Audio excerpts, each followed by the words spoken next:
Assalamualaikum warahmatullahi wabarakatuh. Apa kabar semuanya?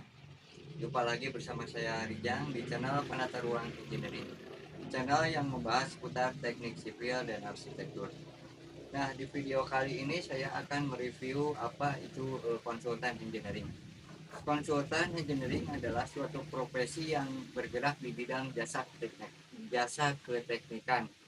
Maksud dari jasa keteknikan adalah segala hal yang sifatnya berbau dengan teknik, baik itu teknik sipil ataupun teknik yang lainnya. Nah, di video kali ini saya akan detail tentang teknik kesipilan. Jadi profesinya bergerak di bidang bisa jalan, bisa bangunan gedung, bisa bangunan air, bisa jembatan dan apapun yang berkaitan dengan teknik sipil. Itulah definisi singkat dari konsultan engineering. Karena konsultan engineering itu memiliki beberapa turunan. Ada konsultan engineering di bidang A, maksud saya di bidang bangunan ataupun di bidang bangunan jalan, di bidang air dan sebagainya. Di dalam konsultan engineering tentunya kita harus memiliki perusahaan ya.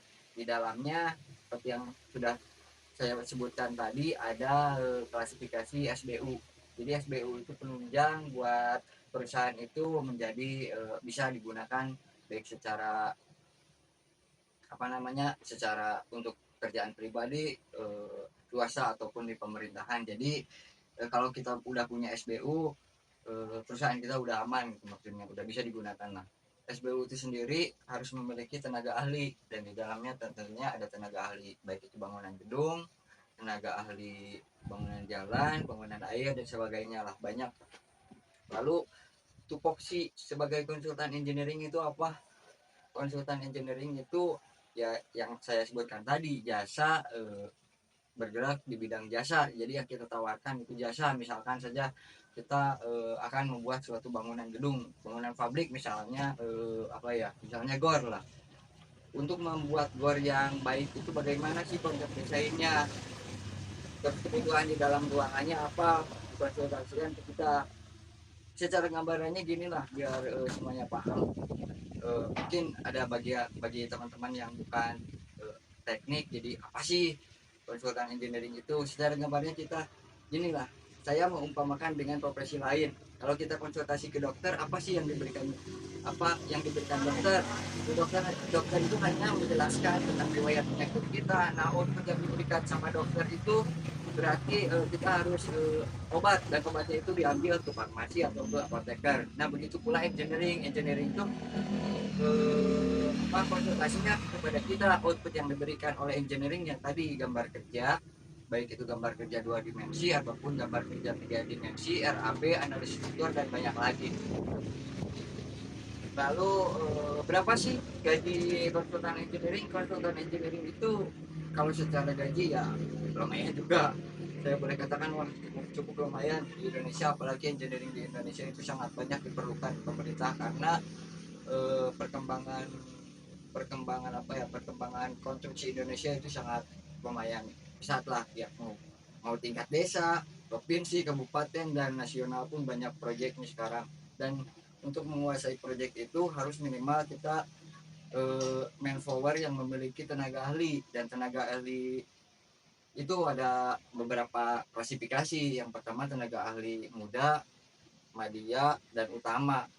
Rank untuk pembayarannya kalau perorangan bisa dikatakan antara 8 sampai 20 juta lah per bulan. Namun untuk pembayaran secara konsultan kalau kita menggunakan perusahaan itu pastinya ada standar khusus.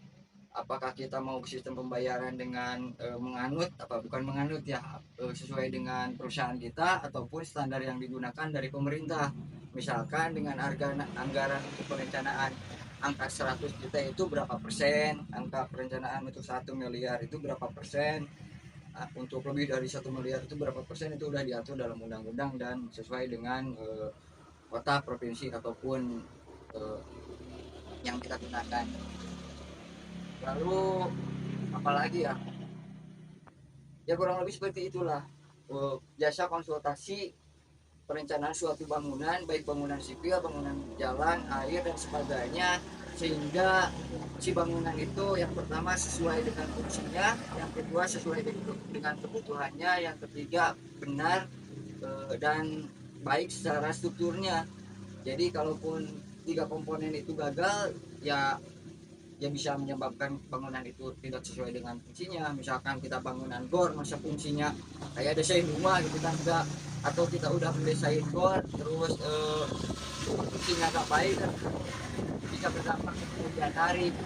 Yang jelas kenapa konsultan engineering itu diperlukan, prinsip dasarnya ya gampang saja, agar suatu bangunan itu dapat didetailkan secara struktural, secara teknik.